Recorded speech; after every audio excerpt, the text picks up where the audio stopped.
Okay, students, in this lecture we'll continue the chapter number 6, part 2. In last lecture we have discussed something about object-oriented concept. Let me give you the little bit go through. We understood the concept of object, what is object, and then we have understood the concept of what are the properties of object, what are the behavior, method, member function. We understood the example of person, comparing the person as an object.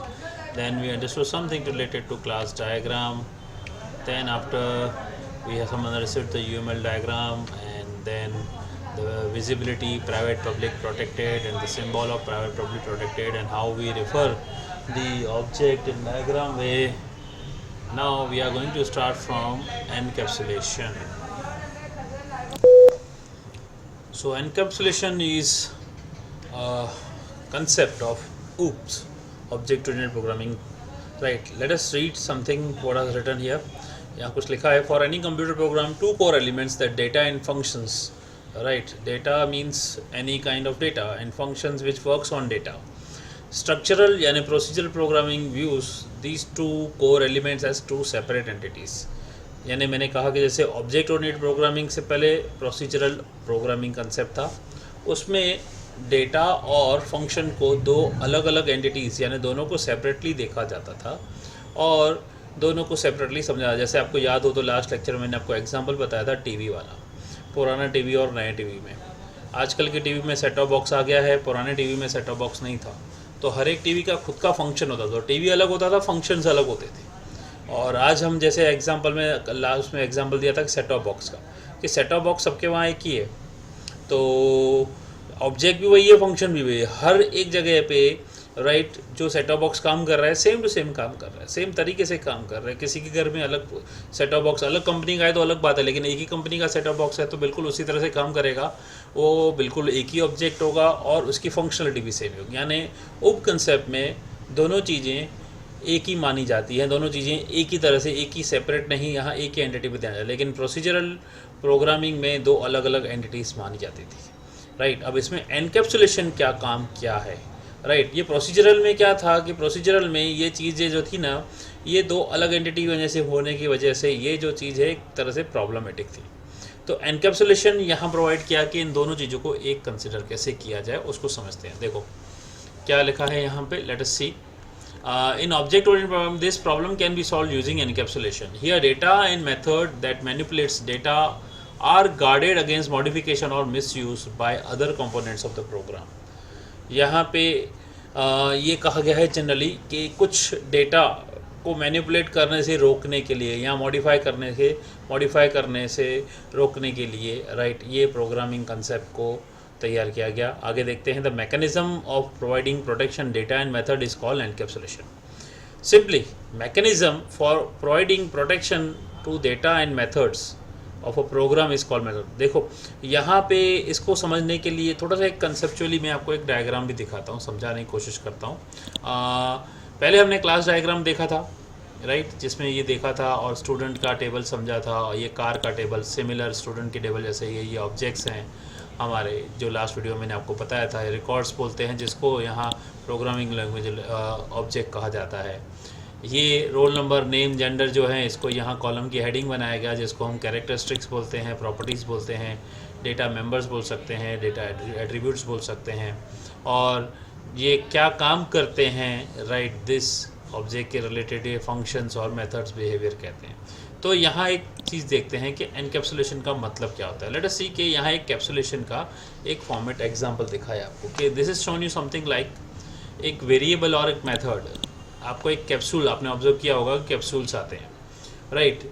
तो capsules के अंदर क्या होते हैं, generally capsules के अंदर काफ़ी सारी दवाइयों का मिक्सचर होता है, एक दवाई नहीं होती है। कैप्सूल का मतलब इसे मल्टीपल दवाइयाँ एक साथ होती हैं राइट। डॉक्टर रिकमेंड क्या करता था पहले, अगर 3 दवाइयाँ 4 दवाइयाँ आपको लिखने की बजाय क्या है डॉक्टर करेंगे, बोले एक कैप्सूल ले लो। That capsule contains more than 1 medicine, that is called the capsulated. Means उसके अंदर कैप्सूल के अंदर एक से ज़्यादा दवाई होती है राइट। तो वो दवाई आपको अलग अलग लिखने की जगह डॉक्टर क्या करता है कि एक ही कैप्सूल लिख के रिकमेंड कर देता है।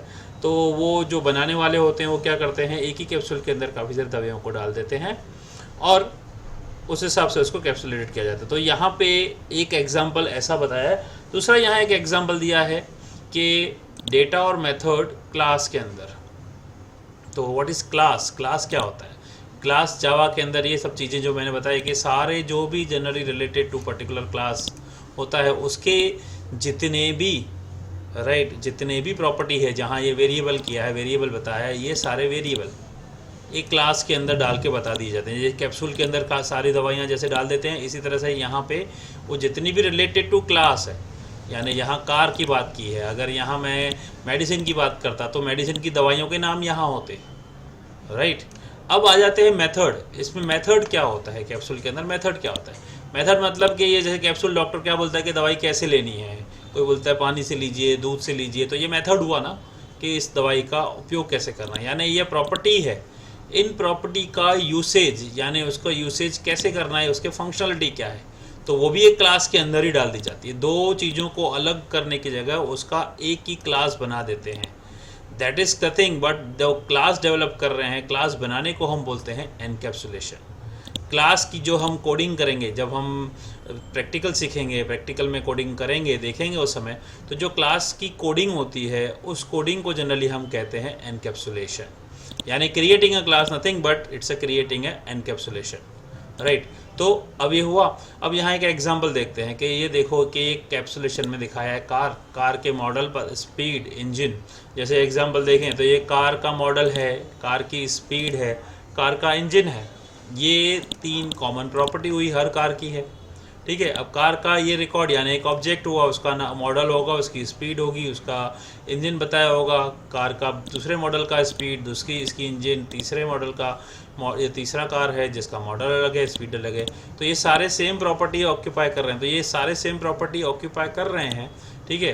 तो क्या है इस प्रॉपर्टी का? इन सब की एक पर्टिकुलर चीज़ होती है, क्या है? उसकी फंक्शनलिटी होती है। फंक्शनलिटी मतलब हर कार ड्राइव होती है, हर कार स्टॉप होती है, राइट। तो ये क्या है? इसके फंक्शंस बनाए, drive, stop, set the speed limit, right. तो ये एक ऑब्जेक्ट के अगर नज़रिए से देखेंगे तो ऑब्जेक्ट के अंदर ये चीज़ें जो हैं सारी की सारी जो हैं, इनको हम मेंबर्स कहते हैं।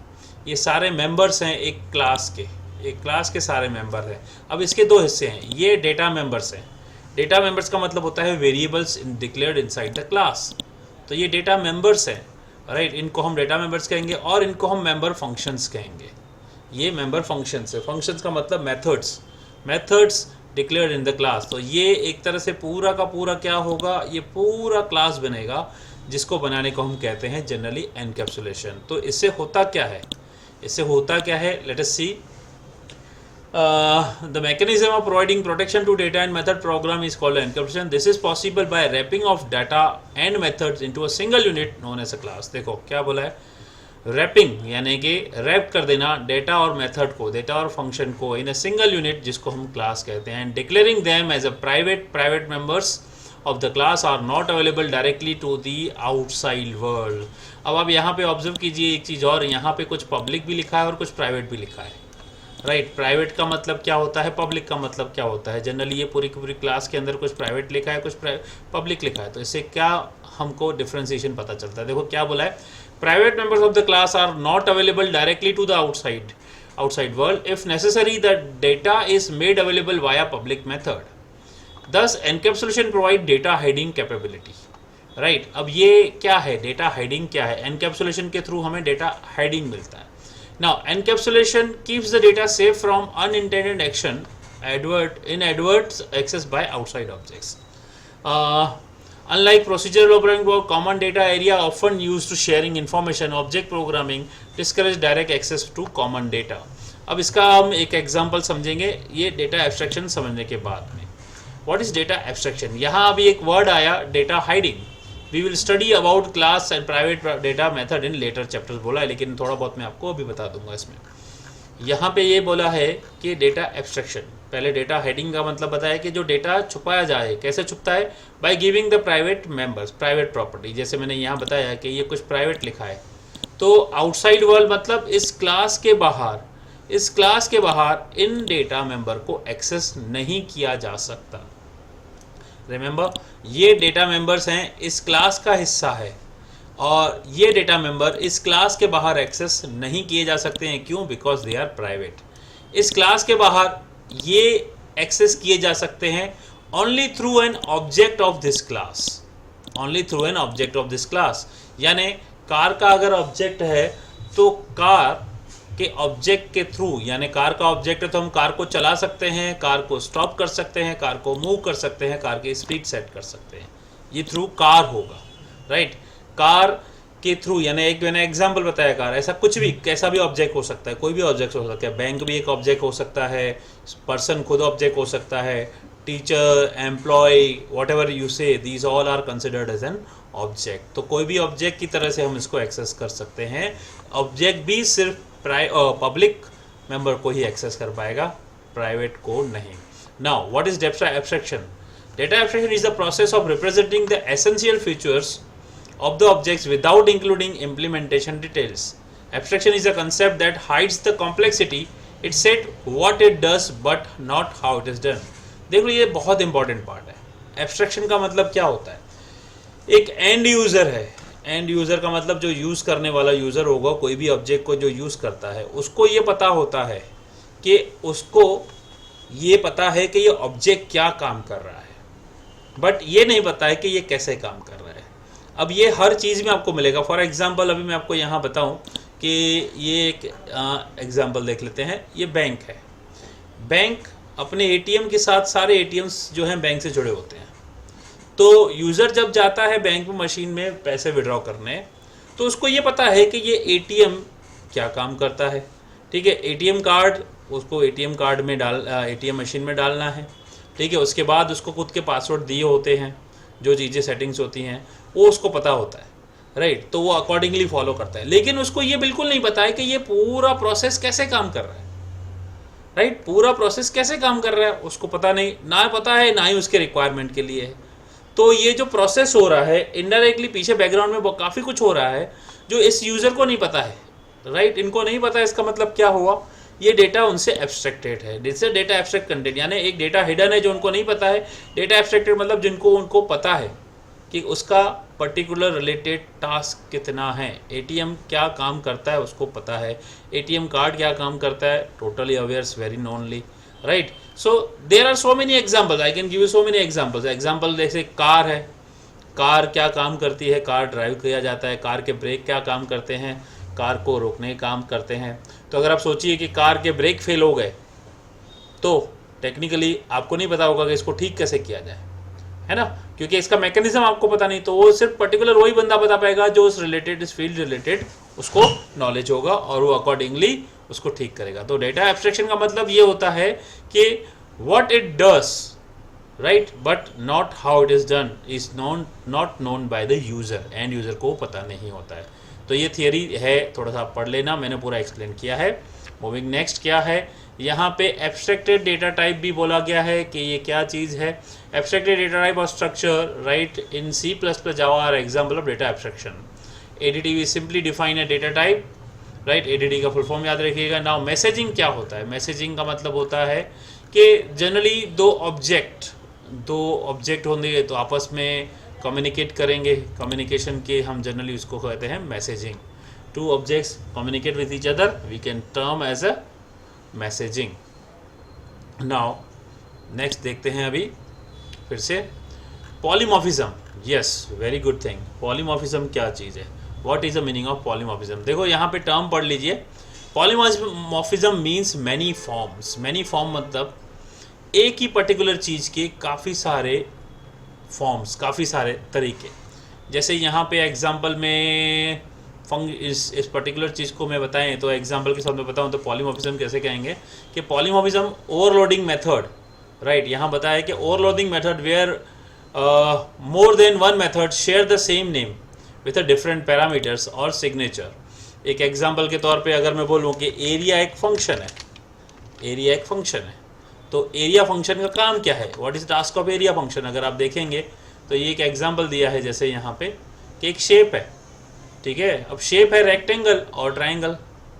अब रेक्टेंगल में भी एरिया फंक्शन हो और ट्राइंगल में भी एरिया फंक्शन हो, ठीक है। तो दोनों में अगर एरिया फंक्शन होगा तो वो कैसे काम करेगा, ठीक है। अगर एरिया ऑफ रेक्टेंगल होगा तो अलग तरीके से काम करेगा, एरिया ऑफ ट्राइंगल होगा तो अलग तरीके से काम करेगा, एरिया ऑफ सर्कल होगा तो अलग तरीके से काम करेगा, राइट। तो एरिया एक वही फंक्शन है, अब उसके नंबर ऑफ आर्ग्यूमेंट यानी उसके पैरामीटर बदल जाएंगे, पैरामीटर बदल जाएंगे तो उसका फंक्शनलिटी बदल जाएगा, बिहेवियर बदल जाएगा। This is what the something called polymorphism, जिसका एक और टेक्निकल टर्म है ओवरलोडिंग। ओवरलोडिंग और ओवरराइडिंग अलग है, मैं आपको ओवरराइडिंग बताऊंगा, ये रन टाइम आएगा। ओवरलोडिंग होता है कंपाइल टाइम, ठीक है। दोनों डिफरेंस चीज़ें हैं, जब हम प्रैक्टिकल पढ़ेंगे या प्रैक्टिकल में जाएंगे तब पता चलेगा व्हाट इज मेथड। एक और एग्जांपल समझाता हूँ कि समझो कि एक वाटर है, वाटर का है कोई है, तो वाटर को अगर हम फ्रोज करते हैं तो वो सॉलिड फॉर्म में हो जाता है, राइट। उसका फॉर्म चेंज हो गया, जैसे कहा कि many forms, polymorphism means many forms. तो वाटर वही, अगर उसको हम फ्रीज करेंगे तो वो सॉलिड हो जाएगा, अगर हम उसको हीट करेंगे तो वो गैस बन जाएगा, राइट। तो according to the particular situation या एक्शन, राइट, इस ऑब्जेक्ट ने अपना फॉर्म बदल दिया, राइट। एक और एग्जांपल देख लेते हैं, राइट। एक पर्सन है, राइट, स्कूल जाता है, राइट, फिर कॉलेज जाता है, पढ़ने के बाद काम करता है, उसके बाद में अगर ऑफिस में है तो कम्युनिकेट भी करेगा, राइट। ग्राउंड बाहर है तो बात रिसर्च भी करेगा, मार्केट में तो शॉपिंग करेगा, फैमिली है तो फैमिली के साथ रहेगा। तो एक पर्सन अलग अलग तरह से बिहेव करता है, डिपेंड्स ऑन सिचुएशन। तो जनरली ये रियल लाइफ के एग्जांपल मैंने आपको बताया कि this is what something called polymorphism. इसका दूसरा नाम है फंक्शन या मेथड ओवरलोडिंग। और इसके साथ में ऑपरेटर ओवरलोडिंग भी होता है कि प्लस का साइन है, ठीक है, प्लस का साइन, जैसे यहाँ माइनस का साइन बोलें तो प्लस अगर मैं बोलता हूँ कि 10 + 10 20 हो जाता है, लेकिन अगर हम वही प्लस को यूज़ करें नाम के साथ में, right, for example name 1 + name 2, तो दोनों नाम को ऐड थोड़ी करेंगे, जैसे first name plus middle name plus last name, तो ये फुल नेम बन जाता है। तीनों नाम एक नहीं हो जाते, लेकिन 10 + 20 + 30 करते तो 60 हो जाता है। तो प्लस ऑपरेटर वही है, लेकिन बिहेव अलग अलग तरह से कर रहा है कि वो टेक्स्ट के साथ है तो कैसे बिहेव करे, नंबर के साथ है तो वो कैसे बिहेव करे। तो इसको बोलते हैं जनरली टर्म कॉल्ड पॉलीमॉर्फिज्म। एक और है अभी इसके बाद नेक्स्ट टर्म, जिसको बोलते हैं एग्रीगेशन एंड कंपोजिशन। एग्रीगेशन का मतलब क्या होता है, कंपोजिशन का मतलब क्या होता है, बताता हूँ। When an objects one class are composed of objects of other class is called aggregation or composition. It has a represents like a has a or a part of relationship between classes. Has और part of का थोड़ा सा समझने के लिए हम आगे बढ़ते हैं, राइट। इसको समझेंगे कि जैसे ये एग्जाम्पल दिया है, नेम, एड्रेस और पर्सन, 3 पर्टिकुलर क्लासेस दिए हैं।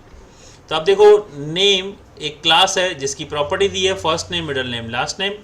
एड्रेस एक क्लास है जिसकी प्रॉपर्टी दी है house, street, city, state and pin code. Address में ये सब हिस्से होते हैं ना कि house number, street, city, state. अब पर्सन है, पर्सन के अंदर नाम होता है, तो नाम के 3 हिस्से हैं देखो। तो person has a name, person has a address, तो हैज ए रिलेशनशिप जैसा देखा आपको ऑब्जर्व। आप सिंपली इंग्लिश में बोलिए तो समझ में आएगा, person has a name and person has a address. क्या हम बोल सकते हैं कि नेम हैज अ पर्सन या नेम हैज अ एड्रेस? ऐसा तो बोल नहीं सकते। तो हैज अ रिलेशनशिप मतलब अगर नाम को देखे जाए तो नाम अपने आप में एक क्लास है, नाम अपने आप में एक क्लास है तो उसका ऑब्जेक्ट बनेगा। अब इसका ऑब्जेक्ट हम दूसरी क्लास के अंदर बनाएंगे, उसको हम बोलते हैं जनरली एग्रीगेशन, ठीक है। This is called something aggregation and composition. इसके 2 अलग अलग तरीके हैं, समझ लेते हैं क्या एग्रीगेशन और कंपोजिशन के डिफरेंस क्या है वो भी समझेंगे। जैसे अब आगे बढ़ें, राइट, एग्रीगेशन और कंपोजिशन के अंदर डिफरेंशिएशन क्या है। डिफरेंशिएशन का मतलब ये है, देखो कि जिसमें ओनरशिप की बदल जाती है। देखो, aggregation represent non exclusive relationship between 2 classes, right. In aggregation the class that forms part of the owner class can exist independently, वो अलग से इंडिपेंडेंटली भी एग्जिस्ट बिहेव कर सकता है एग्रीगेशन में। The life of N object of the part class is not deterred by the owner class. अब देखो एग्जाम्पल के तौर पे यहाँ पे इन्होंने एग्जाम्पल दिया है कि computer, right, motherboard is a part of computer. Although the motherboard is a part of computer, it can exist as a separate item of the computer as well. Thus, the motherboard is not exclusive associated with the computer. Exclusive उसके साथ जुड़ा नहीं है, right? Similarly, object address may be shared by some person. जैसे कि ये address है, right? 2 person same to same address share कर सकते हैं, लेकिन अपना नाम शेयर नहीं कर सकते। दोनों में अंतर देखिएगा, नेम पर्सन का अलग अलग हो सकता है, दो पर्सन का नाम अलग अलग हो सकता है, लेकिन दो पर्सन की एड्रेस सेम हो सकती है ना। दो पर्सन, तीन पर्सन, चार पर्सन की एड्रेस सेम हो सकती है ना। तो जहां एड्रेस सेम है तो वो नॉन एक्सक्लूसिव पार्ट हुआ, not exclusive. That is what the aggregation. Composition का मतलब कि भाई उसकी ओनरशिप उस ऑब्जेक्ट के साथ रिलेटेड है, और पर्सन है तो उसका नाम ही रहेगा, एड्रेस भले बदलती रहे या एड्रेस भले शेयर्ड हो दो अलग अलग पर्सन के द्वारा। This is a main difference between composition and aggregation, जैसे एग्जांपल में दिया है। अब यहाँ कंपोजिशन को रिप्रेजेंट कैसे करते हैं?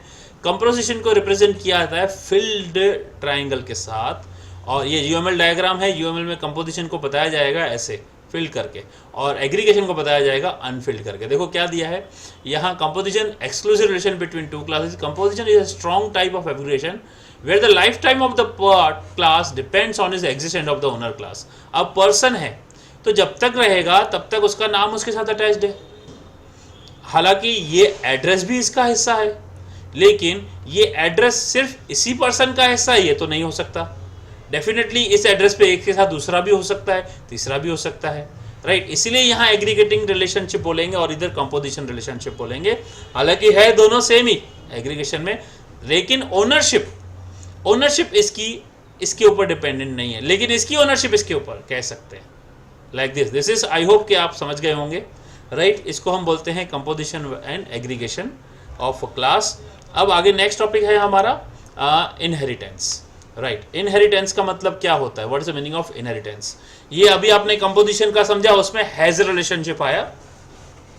अब इनहेरिटेंस में होता है is a relationship, is a kind of relationship. जैसे यहाँ पे एग्जांपल है a person is a class. समझो कि एक पर्सन एक क्लास है अपने आप में, तो पर्सन क्लास है और टीचर भी एक क्लास है। यहाँ एग्जांपल उन्होंने बताया कि टीचर भी एक क्लास है, तो कह सकते हैं कि पर्सन की जो प्रॉपर्टी है सारी की सारी प्रॉपर्टी टीचर की सिमिलर होगी ना, कुछ अलग भी होगी। टीचर के पास कुछ एक्स्ट्रा प्रॉपर्टी होगी, लेकिन ऐसा कह सकते हैं ना कि टीचर के पास पर्सन की सारी प्रॉपर्टी होगी। डेफिनेटली टीचर के पास सारी पर्सन की प्रॉपर्टी होगी, लेकिन पर्सन के पास टीचर की सारी प्रॉपर्टी नहीं होगी, राइट। तो क्या करेंगे?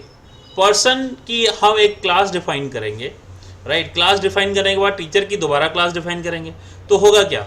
जो पर्सन में लिखा है दोबारा हमको राइट करना पड़ेगा, सेम टू सेम हमको रिपीट करना पड़ेगा। जब हम रिपीट करते हैं तो रिपीटेशन होगा तो फिर रीयूजेबिलिटी नहीं होगी। तो क्यों ना हम इसको रीयूज करें, क्योंकि यहाँ सिर्फ एक प्रॉपर्टी की बात नहीं है, काफ़ी सारी प्रॉपर्टीज हो सकती हैं। तो हम क्या करेंगे? हम ऐसा करेंगे कि पर्सन की प्रॉपर्टी डिक्लेयर करेंगे, और जब हम टीचर की प्रॉपर्टीज डिक्लेयर करेंगे तो सारी की सारी जो पर्सन की सेम प्रॉपर्टी है यहाँ नहीं लिखी जाएगी, यहाँ केवल टीचर की प्रॉपर्टी लिखी जाएगी। जैसे टीचर का नाम होता है, पर्सन का भी नाम होता है, टीचर का एड्रेस होता है, पर्सन का भी एड्रेस होता है, टीचर का जेंडर होता है, पर्सन का भी जेंडर होता है, ठीक है। टीचर का भी डेट ऑफ बर्थ होता है, पर्सन का भी डेट ऑफ बर्थ होता है। ये सारी प्रॉपर्टी जो सेम है हम पर्सन क्लास में ही डिक्लेयर कर देंगे, because every person is not a teacher but every teacher is a person. तो आप देखो क्या बोल रहे हैं यहाँ पे, हम इंग्लिश में क्या बोल रहे हैं? टीचर इज अ पर्सन, तो यहाँ इज अ रिलेशनशिप आया कि नहीं आया? And teacher is a kind of person as well, teacher is a kind of person as well बोल सकते हैं, राइट। ऐसा नहीं कह सकते every teacher is a person, but definitely ऐसा भी कहते हैं। लेकिन वी कैन से कि हाँ भाई हम सिर्फ पर्सन से थोड़ी पढ़ते हैं, आजकल तो हम कंप्यूटर से भी पढ़ रहे हैं, बट सो टीचर हमारा वो पर्सन, कंप्यूटर हमारा पर्सन थोड़ी हुआ। तो हम क्या कहेंगे? Teacher is a kind of person. Definitely right, 100% correct है। Person is not a teacher, every person is not a teacher, ये नहीं कह सकते ना। तो इज अ रिलेशनशिप यहाँ पे आपका आ रहा है। टीचर की खुद की प्रॉपर्टी आएगी, जैसे टीचर की सैलरी है तो टीचर की खुद की प्रॉपर्टी आएगी। टीचर का ईमेल आईडी खुद का हो सकता है। Every person does not has ID but every teacher has a designation as well and ID as well बोल सकते हैं, right. Every teacher has a salary but every person does not has a salary. तो ये जो property है extra, जो teacher की property है वो टीचर क्लास के अंदर डिफाइन की जाएगी। तो हम इसको क्या करेंगे? इसको हम एक्सटेंड करेंगे, क्लास को एक्सटेंड करेंगे। सो यहाँ पे क्या है? पर्सन एक तरह से देखो यहाँ क्लास दिखाया है, फिर टीचर देखो यहाँ इसको एक्सटेंड करता दिखाया हुआ है। यहाँ आप देख सकते हो कि एक एरो पॉइंट कर रहा है टीचर से पर्सन की ओर। तो एक तरह से पर्सन टीचर की पेरेंट क्लास होगी और टीचर उसकी चाइल्ड क्लास बनेगी। एग्जैक्टली तो यहाँ टेक्निकली हम क्या कहते हैं, यहाँ पर्सन क्लास को सुपर क्लास कहेंगे और टीचर क्लास को सब क्लास कहेंगे। That can be termed as a super class. Person को सुपर क्लास कहा जाएगा और टीचर को सब क्लास कहा जाएगा। तो अगर आप टेक्निकली समझें तो पेरेंट हुआ सुपर क्लास और चाइल्ड हुआ सब क्लास। पर्सन में से टीचर को एक्सटेंड कर रहे हैं, पर्सन में से टीचर को एक्सटेंड कर रहे हैं। This is termed as a inheritance. जहाँ पे मैं बता रहा हूँ कि आपको इनहेरिटेंस के अलग अलग टाइप होते हैं, राइट। जनरली इसको आप बेस क्लास भी कह सकते हो। देखो मैं आपको नाम बता देता हूँ, सुपर क्लास बोले, बेस क्लास बोले, पेरेंट क्लास बोले, तीनों मतलब एक ही है। तीनों यहाँ पे पर्सन को नोट कर रहे हैं यहाँ इस एग्जाम्पल में, राइट। एग्जाम्पल बदल भी सकता है आगे जाके, लेकिन इस एग्जाम्पल में person is a base class, person is a super class and person is a parent class. तो टीचर क्या होगा, अब पेरेंट बोला है तो teacher is a child class, super बोला है तो टीचर इज अ सब क्लास, और अगर हम यहाँ पे बेस क्लास बोल रहे हैं तो teacher is a derived class. I hope you got this thing, ये आपके काम आएगा, राइट। तो इसके अंदर जो प्रॉपर्टीज़ हैं वो सारी प्रॉपर्टीज़ इसको मिल जाएंगी, इसके अंदर जो मेथड्स हैं वो भी इसको मिल जाएंगे। हम इसको टेक्निकली कैसे एक्सटेंड करेंगे प्रैक्टिकल में देखेंगे इनहेरिटेंस को, राइट। इसमें देखेंगे तो ये देखो क्या बताया, is a relationship, generalization in another form, right. Teacher inheritance is a relationship.